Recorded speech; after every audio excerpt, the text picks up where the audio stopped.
Әрбір жұмыс күні бірдей басталады. Техниканы тексеру, медициналық бақылау, күнделікті үйреншікті рәсімдер.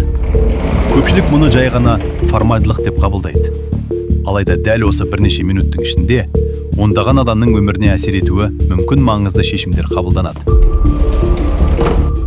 Өйткені қауіпсіздік жолда басталмайды.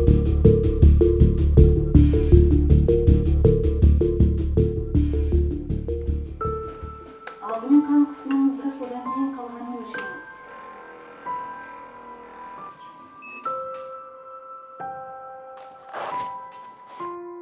Қан қысымыңыз жоғары екен. Жоқ, бәрі дұрыс.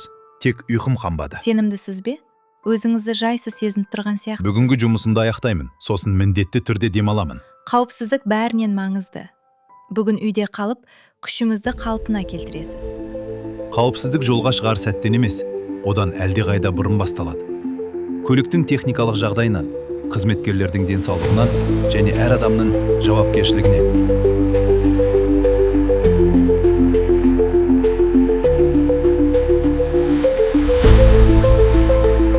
Қауіпсіздік белдіктеріңізді тағыңыздар. Бар болған жақын жерге ғана барамыз ғой. Жолда қашықтықтың ешқандай маңызы жоқ. Қауіпсіздік мәдениеті қарапайым әдеттерден басталады.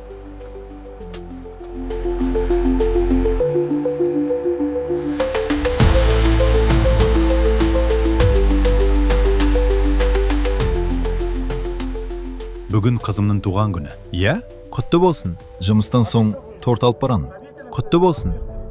Ал мен ұлымды футболға жаздырдым. Кешке бірге отырып, матчтарды талдаймыз. Ал сен не істейсің? Мен ата-анама соғып қайтам. Көп болды көрмегеніме. Әрбір жолаушыны үйінде күтіп отырған жақындары бар.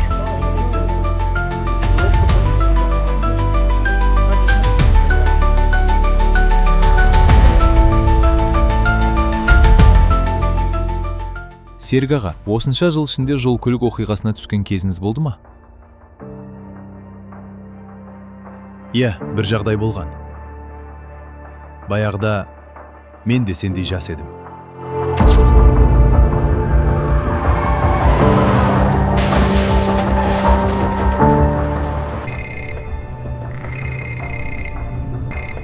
Алло, сәлеметсіз бе? Бұл Айгерім бе? Сәлеметсіз бе, иә? Бұл кім? Сізге полиция қызметі хабарласып тұр. Тыңдап тұрмын. Не болды? Сіз Серік Асановтың жұбайысыз ба? Не болды? Тас жолда жол-көлік оқиғасы болды. Бір адам қаза тапты. Жоқ, олай болуы мүмкін емес. Уайымдамаңыз. Серіктің жағдайы жақсы. Ол есін жиды. Қаза тапқан адам қарсы беттегі көлікте болған.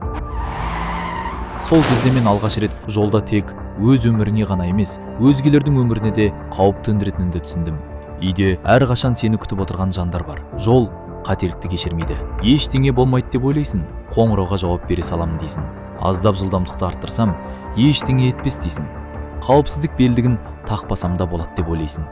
Бірақ бір ғана кішкентай қателік үлкен қайғыға айналуы мүмкін.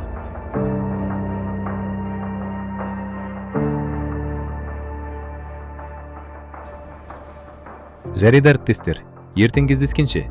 Рахмет, Серік аға, сау болыңыздар.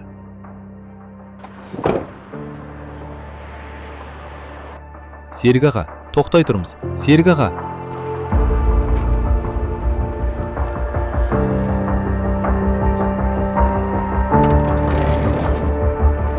Бір болт жоқ екен. Серік аға, бір болт жоқ.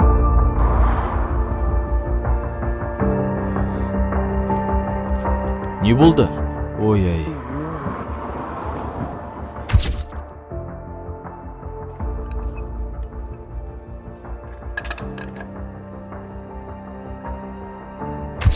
Тағы сәл ғана.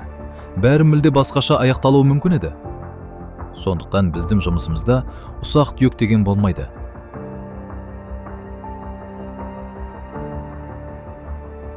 Қателесу кез келген адамның қолынан келеді. Бірақ қауіпсіздік әр адам оған шын мәнінде жауапкершілікпен қарағанда ғана жұмыс істейді. Көліктің техникалық жағдайы, жылдамдық режимін сақтау, қауіпсіздік белдігін тағу, жүргізушінің мұқияттылығы, жолаушылардың қауіпсіздік мәдениеті, қызметкерлердің денсаулық жағдайы. Қауіпсіздік күн сайын қабылдайтын шешімдеріміздің жиынтығы. Көлік қауіпсіздігі әркімнің жауапкершілігі.